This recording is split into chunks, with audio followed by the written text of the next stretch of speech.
Salam semua, selamat pagi. Salam sehat selalu. Terima kasih Pak Vin untuk undangan yang luar biasa ya. Terima kasih Pak. Assalamualaikum warahmatullahi wabarakatuh. Shalom, salam sejahtera untuk kita semua. Saya mau ngomong apa? Nah itu. Jadi yang jelas saya ada dua pesan Pak Vin. Satu pesannya Pak Febrio, Bu Selet ya. Beliau sebenarnya sangat senang sekali untuk datang di sini. Kemudian mungkin yang tambahannya katanya presentasi tadi mungkin saya ingin sedikit untuk mengusik ya teman-teman sebagai anak muda dan sebagai calon pemimpin masa depan Indonesia khususnya di sektor keuangan. Tepuk tangan dulu untuk Dana dong. Jadi Dana itu sebenarnya sama dengan keuangannya Kementerian Keuangan. Cuman memang Kementerian Keuangan selama ini Bu, kita banyak fokusnya di kebijakan fiskal. Nah saya ingin cerita sedikit bagian yang di luar kebijakan fiskal apa itu? Sektor keuangan. Nah Pak Vin mungkin katanya ini kan talk show ya, tapi sebelum mengawali talk show saya ingin coba cerita sedikit apa sih yang di benaknya Ibu Menteri, Pak Febrio dan pimpinan kita bahkan DPR ya. Khususnya akhir-akhir ini Pak Vin, karena mungkin teman-teman ingat ya kita baru saja mengeluarkan Omnibus Law sektor keuangan. Betul. Nah Omnibus Law sektor keuangan itu adalah inisiatif pemerintah garis miring DPR. Jadi satu-satunya mungkin Omnibus Law yang berhasil dilahirkan oleh secara kompak nih, pemerintah dan DPR dan semua lembaga di sektor jasa keuangan. I can assure you, ini adalah kerjaan yang luar biasa besar. Merevisi, bahkan mencabut undang-undang dana pensiun, merevisi 17 undang-undang. Why? Gitu. Jadi mungkin kalau kita masuk dalam sejarah, COVID-19 itu dahsyat banget gitu. Karena Indonesia harus menyelamatkan nyawa, tapi yang kedua kita nggak boleh krisis lama-lama. Krisisnya harus bounce back. Kita harus adversity, tapi kita juga harus segera bounce back. Kita punya utang, ya mungkin teman-teman udah tahu ya. Artinya untuk bounce back gimana? Perlu biaya. Untuk menyelamatkan nyawa gimana? Perlu biaya. Kita sampai expand waktu itu 6,34% untuk membiayai sekitar 4% dari GDP per tahun ya, untuk biaya krisis. Dan itu luar biasa dahsyat. Mungkin biayanya melampaui biaya waktu krisis Krismon waktu itu. Nah, pemerintah gini dong, oke, Indonesia ya, vaksin, keselamatan jiwa, siapa yang nanggung? Vaksin gratis waktu itu. Itu perlu, semua perlu biaya. Jadi inilah pemerintah tidak menyia-nyiakan reform. Jadi akhirnya lahirlah Omnibus Law sektor keuangan. Apa sih sektor keuangan itu? Nah ini yang saya mau coba sama-sama ini ya elaborasi. Pak Febrio mengingatkan saya, tolong nanti wanti-wanti dulu Pak Fitz, bilang soal AI, bilang soal digital transformation, bilang soal begitu banyak inovasi di sektor keuangan, yang ternyata ini play significant role untuk Indonesia. Dengan 170 juta pengguna dana, look, itu outweigh dari penerima manfaat KUR, jauh. Bahkan mungkin layanan perbankan Pak, luar biasa itu. Debitur sampai 170 juta orang Indonesia gitu. Nah ini ada potensi yang luar biasa. Dan jangan complacent karena look, sebentar lagi kita udah ada AI. Kita sudah ada Internet of Things. Kita udah begitu banyak inovasi, big data dan seterusnya. Kok nggak selesai-selesai reformnya? Yes, dan itulah yang akan kita ingin look forward Indonesia 2045. Jadi singkat cerita, Omnibus Law sektor keuangan adalah sebenarnya ini ikhtiar bersama untuk Indonesia benar-benar memanfaatkan potensi terbaik kita untuk menjadi, khususnya bagian sektor keuangannya ya, untuk menjadi instrumen ya, bagi Indonesia yang maju, sejahtera, inklusif, stabil, dan berkelanjutan. Gitu. Jadi makanya kalau teman-teman lihat Omnibus Law itu ada begitu banyak chapter ya, salah satunya berkelanjutan masuk, digitalisasi masuk, ITSK masuk, aset kripto, aset digital masuk, kooperasi di sektor jasa keuangan masuk, bahkan sampai pegadaian dan bullion banking. Luar biasa besar sekali. Kenapa? Karena kita lihat potensi Indonesia 2045 akan menjadi 5 besar ekonomi dunia. Look, sekarang ini kalau kita lihat Amerika, Jerman, Jepang, kita kayaknya jauh gitu ya. Padahal kita sudah 1 triliun US dollar ekonomi sejak 2016. 16 besar ekonomi dunia, dan kita looking forward untuk menjadi one of the biggest 5 economy in the world. Artinya apa? Artinya potensi kita yang saat ini mungkin masih jauh banget gitu ya. terbukti dana bisa cepat sekali tuh menjangkau 170 juta. Sekarang yang saya pikirkan misalnya dana pensiun masyarakat Indonesia itu baru 6% dari GDP, Pak Vin.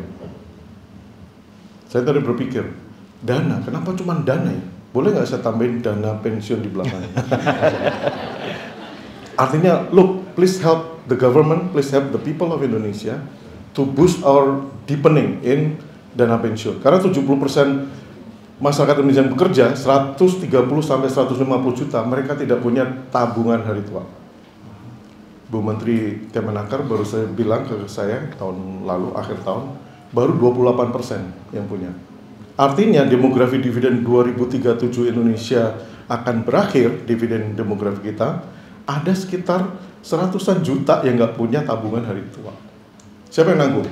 Yang muda, bener nggak? Kalian yang nanggung. Jadi kita harus nanggung orang tua, menanggung mertua, karena mereka mungkin nggak punya pensiun.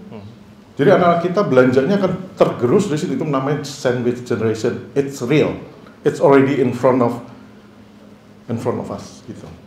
Jadi ini perlu big quantum leap kalau perlu Pak, dan itu perlu inovasi. Salah satu inovasi yang paling mungkin kita bisa lakukan adalah dengan digitalisasi, dengan peningkatan literasi. Inklusi keuangan sudah 85% menurut OJK.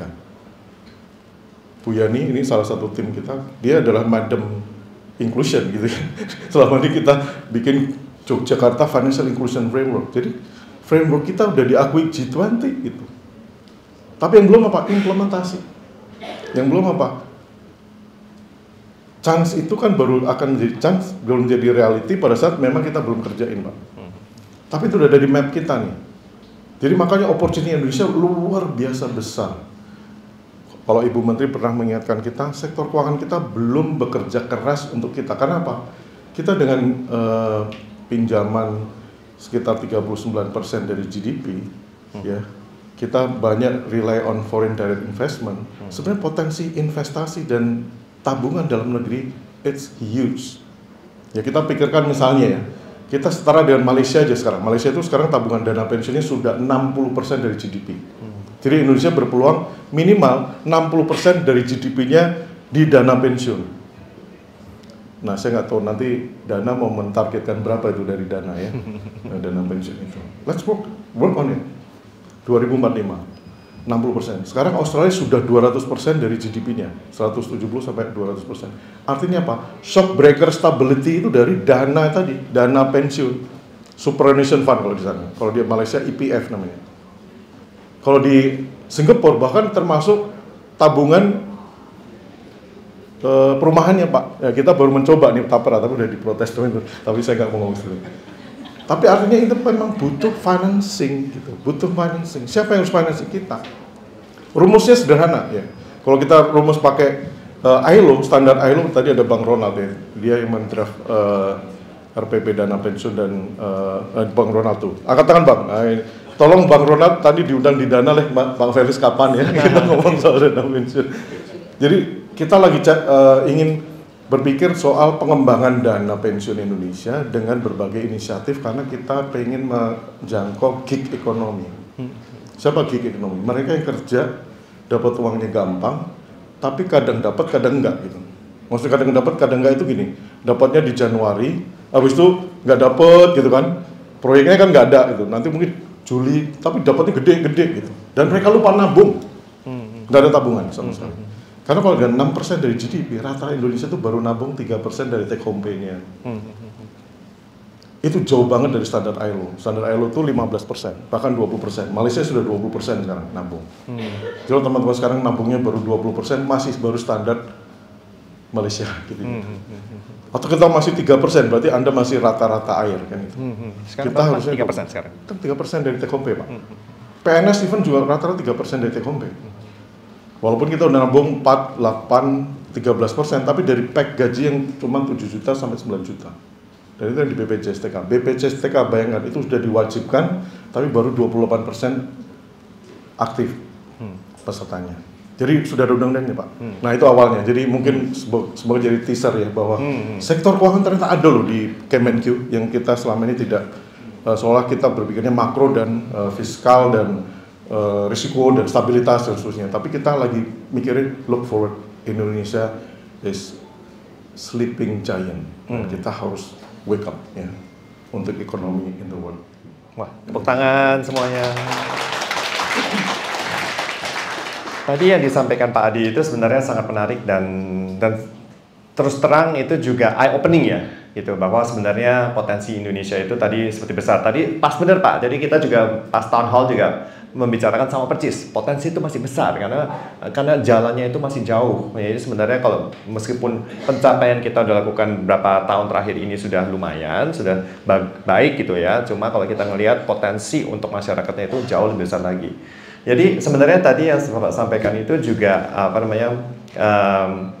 membuka gitu pikiran kita. Karena salah satu fungsi dari dana itu adalah satu, akses untuk inklusi keuangan digital. Tapi yang kedua, ini juga penting sekali, itu adalah literasi keuangan digital. Karena sebenarnya kita survei, kita juga bertemu dengan masyarakat gitu, banyak orang yang masih pengertiannya itu belum cukup gitu ya, untuk apa yang sebenarnya penting untuk supaya bisa mendapatkan kelainan keuangan yang bisa meningkatkan kehidupannya mereka supaya lebih baik. Contohnya tadi itu Pak, ya kan, dana pensiunan itu baru 6% Pak ya. Padahal kalau di Malaysia sudah 60%. Nah itu kan berarti udah 10 kali lipat tuh kesempatannya. Nah itu kalau menurut Bapak, sebenarnya bagaimana untuk perusahaan-perusahaan seperti kami supaya bisa menunjang ini terjadi bisa lebih cepat, gimana Pak gitu arahannya Pak? Waduh, presiden nih Pak Vincent, luar biasa, langsung membuka peluang ya. Iya dong Pak, iya ya. Okay. Itu fungsinya kami Pak. Siap. Jadi gini, yang pertama, let's work together. Literasi harus sama dengan inclusion. Sekarang ini inklusi masih hampir selisihnya 30-40. Ya, literasi 49, inclusion sudah 85%. Pak, tapi itu perbankan. Betul. Asuransi, pensiun, pasar modal far way down. Jauh sekali ya. Mungkin 10-5% dan seterusnya. Jadi artinya kita ini selama 15 tahun ini kita tuh fokusnya hanya deepening di perbankan. Miliki nomor rekening dan seterusnya. Look, dana you already disrupt the economy loh. Already disrupt finance, which is good karena kita bisa accelerate kan. Accelerate, orang bisa punya akses pembiayaan dan seterusnya. Dan itu yang kita sebutannya bukan disrupt Pak, kita expand. Iya, benar. Progress ya gitu. Progress Pak, Okay, karena good. terus terang kalau kita disrupt enggak juga Pak, karena kalau bank-bank tahun lalu itu profitnya paling lebih besar dari 10 tahun terakhir Pak. Jadi perbankan Indonesia ini salah satu yang kita faktanya adalah NIM-nya paling gede di ASEAN 5 dan di emerging country. NIM-nya ya? NIM-nya, karena overhead-nya tinggi.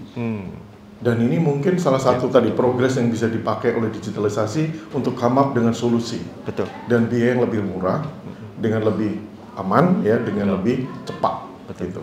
Karena kalau kita lihat, ternyata dengan nasabah fintech misalnya, P2P lending, nasabah e-money ya, dan seterusnya. Dan bahkan nanti ke depan saya ingin looking forward investasi, dana pensiun, securities crowdfunding, macam-macam ya, termasuk nanti kripto dan seterusnya itu sudah in the pipeline. Jadi artinya pertama kita samakan dulu frekuensi, kita harus boost literasi sektor keuangan keseluruhan. Jadi jangan perbankan saja, tapi juga termasuk dana pensiun dan seterusnya. Karena gini Pak Vincent, kenapa saya juga mulai menyampaikan bahwa kita jangan fokus hanya perbankan saja. Karena kita lihat di Malaysia dan Singapura, dengan dana pensiun 60-80% dari GDP, perbankan dan capital marketnya menjadi 130%, 120% dari GDP, dan perbankannya bisa 200% dari GDP. Di Indonesia dengan 6% di dana pensiun, capital market kita baru less than 50%. Betul. Perbankan kita juga less dari 70% dari GDP-nya. Artinya pendalaman sektor keuangan kita juga menjadi terpuruk. Jadi artinya kalau kita akan wake up call untuk literation and inclusion di khususnya institutional investor kita, atau kesejahteraan kita setelah masa pensiun, ya, itu kita juga akan serta-merta akan mendongkrak deepening di perbankan dan di capital market. Nah ini kuncinya jadi teman-teman. Jadi gimana caranya nih? Satu, samain literasi frekuensi ya. Yang kedua adalah kita ke lapangan. Jadi bagus sekalian, contohnya ya teman-teman ya, APBN kita tuh kita catat ada 19 kementerian yang ngomongin soal UMKM. Ini saya bicara soal yang kecil deh, ultra mikro, mikro dan sebagainya. Karena market atau pelaku di usaha kita itu lebih dari 90% adalah ultra mikro. Betul. Gitu. Atau jangan udah 99% ya dia. Ya. 97-an ya. 97%. Walaupun kontribusi ke ekonominya bisa 61% dari GDP loh. Tapi mereka itu coba 70% muda, tapi majority mereka tidak tersentuh sektor keuangan. Betul. Dan dia lebih gampang, BRI kemarin baru riset 46 juta masih butuh pembiayaan dan no clue. No. Ya, berarti dia bisa ke loan shark, bisa ke mana-mana. Atau ke P2P lender. Yang tidak legal dan seterusnya kan. Nah, kalau legal sih bagus karena kita udah ada pengawasnya OJK. Tapi kalau ini nggak terstruktur dan seterusnya kasihan. Nah ini yang kita membutuhkan kerja bareng. Jadi kalau saya usul, let's work out. Ya. Jadi dari tadi ya 18 atau berapa puluh kementerian yang punya UMKM, tolong kita share deh informasinya. Kalau Anda mau ultra mikro kredit 5 juta ada di PIP. Fully support pemerintah. Kalau Anda butuh kur 3% sampai 6% itu pack bunga di lapangan. Selebihnya itu tanggung pemerintah, bayangin, udah ditanggung pemerintah, 70-30% dia ada penjaminan lagi kita di asli jam. Itu disupport juga IJP-nya oleh pemerintah. Tapi itu pun nggak sampai itu 180 juta atau mungkin jangan jauh-jauh deh. Kan kita UMKM kita ada 64 juta sekian ya, 64,5. Taruhlah 70%, 80% mereka udah tahu avenue ini. Itu akan sangat membantu sekali. Jadi literasi penting banget. Jadi kita pengen share informasi itu dan kita ingin kerja bareng. Ya. Let's work together. Ya. Terima kasih Pak. Tepuk tangan lagi dong. Oke. Mungkin satu lagi pertanyaan. Oke, atau dua. Itu Pak. Jadi tadi dari ungkapan Bapak itu kita tanggap dan saya rasa sangat penting sekali kan. Kolaborasi antara pemerintahan dengan pemain di industri itu supaya kita bisa meningkatkan inklusi lah tadi misalnya dana pensiunan untuk UMKM, untuk upscaling di UMKM, apalagi untuk working capitalnya mereka gitu Pak ya. Salah satu yang kita hadapi yang sekarang ini yang kita ingin juga makin dekat kan pemerintahan apalagi di Indonesia itu sudah mulai membuka apa yang kita sebut namanya RegTech gitu, regulatory teknologi. Jadi ya gitu atau subtech gitu ya kan untuk nanti ada API-nya kita bisa integrasi itu kedepannya Bapak gimana Pak? Apakah sebenarnya teknologi itu sudah dikembangkan supaya kita bisa integrasi dengan lebih baik lagi pemerintah supaya kita bisa distribusi ke pengguna-pengguna masyarakat di Indonesia? Ya. Saya mungkin perlu mengaku juga reservasi ya bahwa inovasi sebenarnya pemerintah biasanya ketinggalan. Tapi I can assure you ya. Pada saat kita mendraft P2SK, narasumber kita around the world Pak.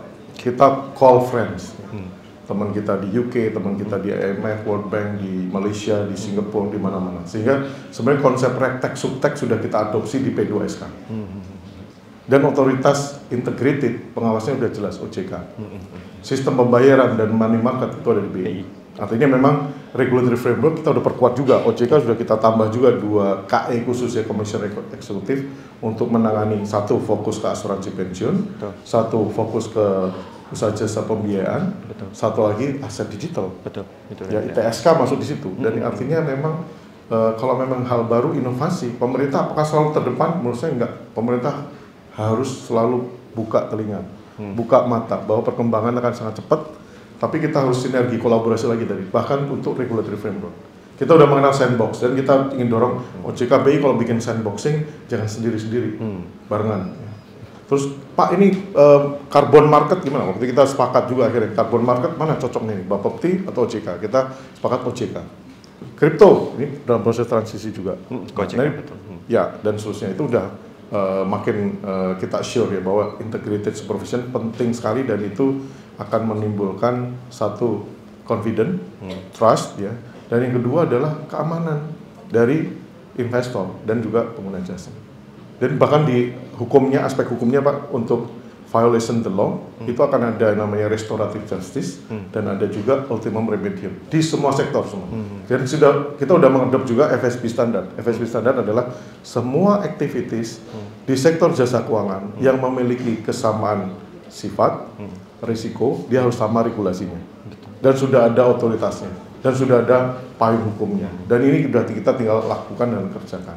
Nah ini artinya kolaborasi menjadi key ya dalam hal ini.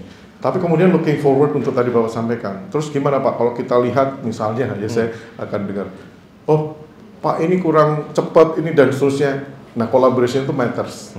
Dan yang kedua, jangan lupa sektor keuangan pada saat kita akan merubah aturan dan undang-undang itu dari pemerintah. Pemerintah siapa? Di Kementerian Keuangan. Jadi mengapa Kementerian Keuangan juga masih ngurusin keuangan? Karena memang undang-undang BI, undang-undang OJK, undang-undang sektor keuangan siapa yang merubah? Undang-undang akan ke DPR.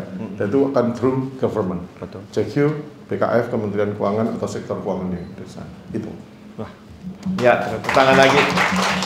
Satu lagi terakhir Pak, tapi tadi sebelum itu saya sampaikan tadi yang Bapak sampaikan itu penting sekali ya. Ada undang-undang ITSK, apalagi sandbox itu adalah salah satu yang sangat kami rasa itu benar-benar membuka kesempatan untuk kolaborasi dengan pemerintahan jauh lebih baik lagi. Karena kan inovasi-inovasi itu terjadi sangat cepat. Hambatan-hambatan dari inovasi itu kan kalau peraturannya sudah ada mungkin lebih jelas, kalau peraturannya belum ada itu kan bingung kan. Nah ini sandbox ini saya kira itu menjadi salah satu yang termasuk paling penting. Dan satu lagi Pak, saya sampaikan di dunia itu untuk aset digital itu Indonesia termasuk salah satu yang pertama loh Pak. Itu hebat sekali loh. Saya udah ketemu macam-macam itu dari pemerintahan dari manapun, misalnya dari Amerika, dari Eropa, dari mana. Itu malah mereka masih baru pertimbangkan. Jadi kayak kita lihat di Indonesia itu sangat progresif dan untuk apalagi kolaboratif, apalagi sudah ada regulatory framework-nya. Nah ini salah satu yang akan baik sekali untuk masyarakat juga mengetahui ini, private sector mengetahui ini supaya kita bisa bareng-bareng berkolaborasi Pak. Mungkin final satu last question Pak, nyambutnya tadi lagi cuma kan dana pensiunan itu kan memang penting ya, itu bagi untuk supaya kesejahteraan di kemudian hari. Cuma pertanyaan dana pensiunan itu sekarang ini saya kebetulan Pak, pas saya lagi travel itu mendapatkan pertanyaan, dana pensiun Indonesia itu gimana regulasinya supaya bisa diinvestasikan dengan baik gitu supaya kedepannya bisa lebih maju lagi, apalagi mengenai capital market Pak. Yes. Waduh, pertanyaan sangat-sangat yang saya harapkan ya, pasti. Jadi pertama gini ya, pemerintah lihat long term period of investment choice dan juga range untuk kesejahteraan. Tadi kita kalau di Australia itu namanya intergenerational report policy ya. Jadi kebijakan longevity. Indonesia itu sekarang harapan hidup Indonesia berapa? 74, 75 dan seterusnya. Dan itu getting longer. Betul. Artinya apa? Betul. Artinya manusia Indonesia atau masyarakat kita itu akan hidup kira-kira 20 tahun plus sejak dia pensiun. Betul. Nah berapa tahun sebenarnya dia harus membiayai? Kalau rumus ILO 2:1. Jadi kalau dia 20 tahun berarti dia harusnya ngiurnya sejak 40 tahun. Artinya sejak 20 tahun pertama kerja Pak, dia harus punya dana pensiun. Itu standar ILO. Kalau standar kitab suci Nabi Yusuf itu 1 by 1 ya, 7 tahun masa gemuk untuk 7 tahun masa kurus. Tapi itu harus 20%. Ya, jadi akhirnya Mesir bisa membiayai ya masa kurus tadi dengan tabungan masyarakatnya selama 7 tahun tadi. Nah ini 1:1. Banyak kan kita mungkin udah terlambat ya, mungkin 30 tahun dan seterusnya. Ya harus nabung lebih banyak. Tapi that's the key untuk tentunya sustainability ya, untuk kita bisa longer period. Nah yang kedua, tadi pertanyaannya apakah ada Pak ini untuk menjamin misalnya asset liability management dan seterusnya. Jadi salah satu turunan undang-undang P2SK nanti saya akan undang Bapak-bapak dan teman-teman karena kita udah ada frameworknya Pak. Jadi kita akan ada 3 PP yang kita mungkin coba harapkan menjadi PP omnibus untuk turunan P2SK terkait dana pensiun. Karena undang-undangnya akan dicabut dan sudah dicabut dan kita akan bikin PP yang namanya harmonisasi program pensiun keseluruhan yang sekarang ini ada. Sekarang ini ada kan JKK, JKM, JP, JHT, JKP. What next ke depannya? Karena at the end of the day tabungan kita masih 6% dari GDP. Dan kita waktunya adalah sekarang sebelum ending dari demografi dividen. Nah, terus gimana? Mereka nanti harus diinvestasikan kemana? Selama ini aturannya lagi kita lihat juga. Nanti harus ada PP nih memayung itu. Kebanyakan dari Taspen, Asabri dan BPJS banyak malah takut kita. Atau malah orang gini bilang, ini to be frank ini anak muda di sini ya. Kalau saya invest sendiri Pak, saya bisa dapat SBN. Betul. Kalau di ini masa targetnya bunga deposito plus 2% itu udah lebih rendah dari SBN. Berarti kan harus kita ubah nih kebijakannya. Nah kita open untuk itu Pak. Jadi kita lagi sekarang pikirkan seberapa sebenarnya risk free untuk teman-teman dana pensiun jangka panjang. Dan kita sekalian juga melihat liquidity market kita, ya, long term financing environment kita, untuk supaya pasar modal nanti juga tidak akan lagi 45% atau di bawah 50% di GDP. Betul. Bayangkan, kalau ada 60% dana pensiun, ada sampai 200% di Australia, itu benar-benar engine of growth. Betul. Itu benar-benar engine of welfare, ya, atau kesejahteraan, bahkan sampai 20 tahun lebih setelah. Australia setelah reform dana pensiun tahun 92, usia harapan hidup yang 74 meningkat. Jadi 87 sekarang. Wah, 10 tahun naik. Nambah 10 tahun lagi. 10 tahun lagi bisa cruise ke seluruh dunia dan karena punya tabungan. Kalau nggak punya tabungan, Nggak bisa. susah. Seperti itu. Jadi ini kita harus winning the future, menjemput masa depan lebih cepat. Dengan apa? Dengan investasi, dengan literasi, dengan inklusi, dengan dana. Ya. Siapa? Wah. Terima kasih sekali loh Pak Adi. Mungkin waktu sudah habis, jadi maaf. Oh, offline ya. Jadi offline. Mungkin Pak kalau ada boleh diperbolehkan. Boleh. Teman-teman kami di Dana itu benar-benar wah. Kalau nanya lumayan siap loh Pak, hati-hati Pak. Cuma terima kasih sekali. Tolong teman-teman di sini kalau ada pertanyaan, ada tanggapan bisa dibantu teman-teman. Ya. Any question teman-teman? Silakan. Pak, saya Egi dari Technical Support Dana. Saya mau tanya terkait yang pensiun tadi Pak ya. Kalau misalnya kita masih naruhnya itu sebagai uang gitu ya. Ini saya contoh kejadiannya mungkin asuransi dari bapak saya sendiri gitu. Ketika bapak saya beli asuransi itu satu kali beli, saat itu 50 juta itu dapat mobil carry. Tapi sekarang ketika asuransi dia misalnya itu kan asuransi matian ya Pak, 50 juta sekarang itu nilainya turun banget gitu. Nah gimana cara dari mungkin upaya apa dari Kementerian Keuangan untuk memastikan nilai rupiah itu nggak turun terus gitu. Jadi kita mau pensiun kalau rupiahnya bagus nggak ada masalah gitu Pak. Jadi nggak perlu kayak tadi teman-teman yang muda, oh mendingan gua taruh di yang lain-lain gitu kan karena tawurannya lebih tinggi, itu karena rupiahnya cenderung menurun gitu Pak. Itu aja. Terima kasih. Masih ya, langsung saya jawab ya. Ya, jawabannya ada dua. Yang pertama, coba kita lihat negara maju, bisa nggak dia kumulasi dana? Ternyata bisa. Sampai tadi saya katakan 60-200% GDP-nya. Artinya apa?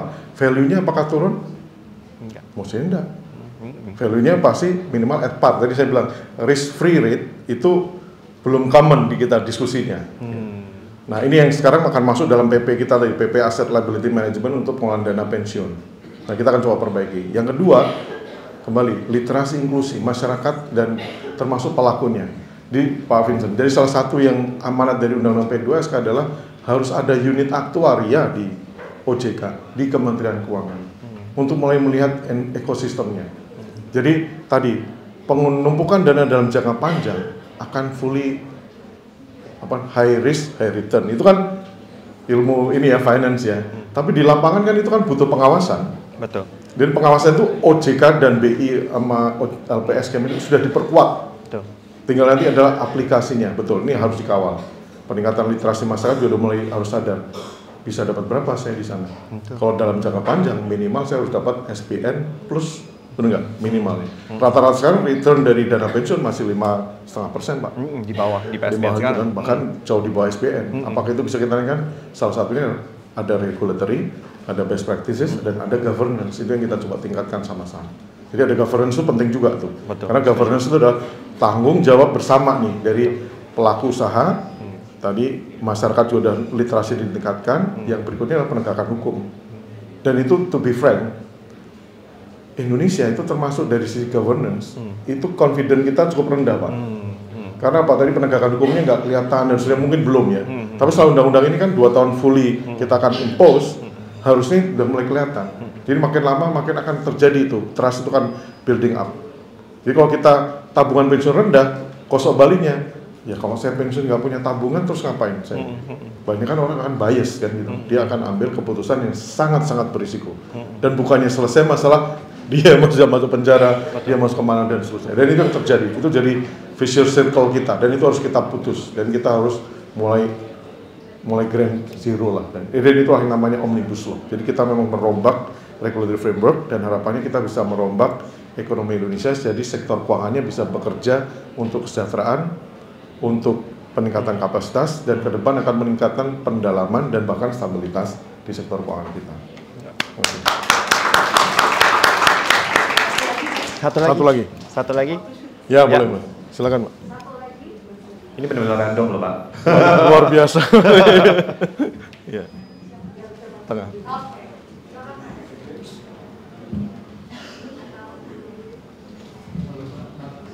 Kerasan dikit. Ya, kerasan. Halo, saya Kevin, Pak. Saya mau bertanya sebenarnya mungkin agak kejam pertanyaannya. Wah, ini nih. Waduh. Tipikal. Tadi kita mendengar tentang bagaimana dana pensiun itu sangat mempengaruhi dan bagaimana itu sangat mempengaruhi terhadap sandwich generation gitu, Pak. Pertanyaan saya mungkin lebih ke bagaimana pandangan Bapak terhadap orang yang ingin melakukan child free. Apa? Dikarenakan ketakutan terhadap Child free. terhadap sandwich generation tersebut, dan mungkin satu lagi juga sebagai saya orang yang awam, apakah saya bisa di mana saya bisa mencari roadmap mengenai bagaimana belajar literatur keuangan itu? Mungkin itu. Waduh. Yang kedua saya applause dulu nih teman-teman ya. Yang kedua itu adalah PR saya dan Bu Yani. Nanti Bu Yani tolong bisa share, dan saya ingin membuka link seluas-luasnya. Bahkan saya ingin ngajak Dana nih. Siapa? Itu kita di bulan September contohnya. Kalau tahun lalu kan kita gerakannya G20, ASEAN dan seterusnya. Kita mau down to earth ya. Contohnya kita mau ke, misalnya kemarin kita ke Badung, Kalimantan, dan ke Banyuwangi. Ya, Banyuwangi itu mungkin bisa online, bisa apa, tapi yang enggak, offline Pak, kita ikut, ikut Pak. Itu ada 2000 UMKM akan hadir. Dan saya ingin potret adalah, apakah kalian progres? Kalau Anda UMKM, selama ini UMKM itu punya Peter Pan effect. Ini lagu kayak pencipta lagu ya. Dia nggak mau gede-gede gitu. Betul. Kenapa? Satu, dia ada insentif pajak. Tapi apakah iya kita nggak bayar pajak itu bagus? Enggak juga. Sampai sekarang kita nggak punya expansion. Kenapa? Karena pajak kita rendah. Jadi orang yang sejahtera lupa nabung tadi. Begitu dia lupa nabung, dia lupa kontribusi pada kesejahteraan masyarakat. Jadi kalau kita punya memang pajak bayar segitu, ya bayarlah segitu kan gitu. Nah itu yang pertama. Itu literasi yang paling utama yang kita perlu tanamkan adalah jangan takut bayar pajak. Karena kalau Anda sudah bisa bayar pajak, berarti kita sudah sejahtera.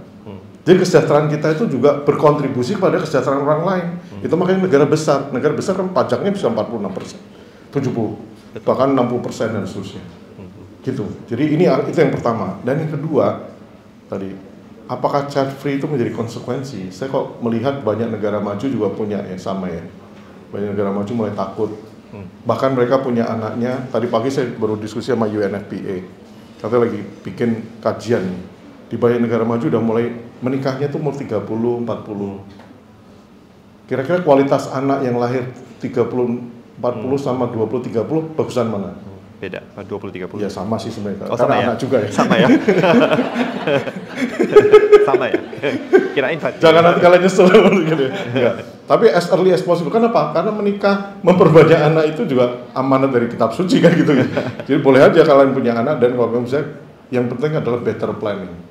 Kalau saya ingin better planning. Jadi begitu pertama Anda kerja, please nabung deh. Dan udah aturannya, ya, 2:1 tadi. 20 tahun, 40 tahun masa kerja, Anda sudah bisa membiayai untuk 20 tahun setelah usia pensiun. Jadi itu kembali lagi literasi.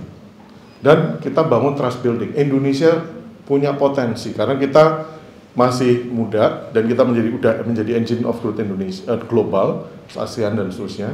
Dan yang kedua adalah kita bisa berpeluang untuk lebih mensejahterakan Indonesia dengan tabungan tadi dan pengelolaan sektor keuangan yang lebih baik. Apakah salah child free dan seterusnya? Itu udah bagian yang lain Pak ya. Tapi kenyataannya di lapangan atau di banyak negara maju, yes, itu karena kekhawatiran atau mungkin karena tidak siapan. Itu bisa saja terjadi. Ya. Tapi kembali jawabannya adalah better planning, dan itu better planning of the whole life. Dan bisnis the whole life ini Indonesia baru kali ini kita baru wake up call. Dengan Omnibus Law ini harapannya adalah masyarakat mulai sadar, ayo sama-sama kita kuatkan. Jangan sampai kayak Jepang itu udah minus growth. Jadi ada beberapa kampung di Jepang itu udah mulai jualan rumah ya Pak ya. Karena memang nggak ada anak mudanya. Udah banyak orang tua-tua. Indonesia kan masih produktif nih. Nah ini waktunya kita coba untuk beriring gitu. Jadi kita bertumbuh, tapi kita juga bertumbuh sektor keuangan kita. Jangan sampai kebalik. Dan ini yang kita ingin coba looking forward. Semoga menjawab ya Pak. Walaupun, jadi kalau misalnya apa sih yang harus dilakukan Pak? Better planning dan berani berkomitmen. Ya. Kalau masalah nanti di lapangan, tentunya kita akan hadapi bersama-sama dengan sinergi dan dengan kolaborasi, dan tentunya dengan entusiasme. Harapan ke depan luar biasa. Dan kita perlu jemput masa depan itu lebih cepat. Karena ada inovasi kan gitu, karena ada dana tentunya. Terima kasih. Luar biasa. Ya, terima kasih banyak. Sudah. Terima kasih banyak waktunya Pak Adi, Dr. Adi. Itu tadi yang Bapak sampaikan semua itu sebenarnya benar-benar sangat berguna ya untuk kami semua, untuk pendengar ini. Karena emang tujuan kami satu lagi Pak, untuk supaya memperluas ke inklusi keuangan, literasi keuangan itu sangat penting sekali, kolaborasi dengan pemerintah sangat penting sekali, dan kesadaran juga apa pentingnya dari impact dari keuangan itu tidak hanya personal, individual, tapi untuk kesejahteraan bersama. Ini semua kita belajar loh Pak. Semoga kita bisa tetap belajar dengan Bapak dan bekerja sama Pak. Terima kasih. Terima kasih semuanya.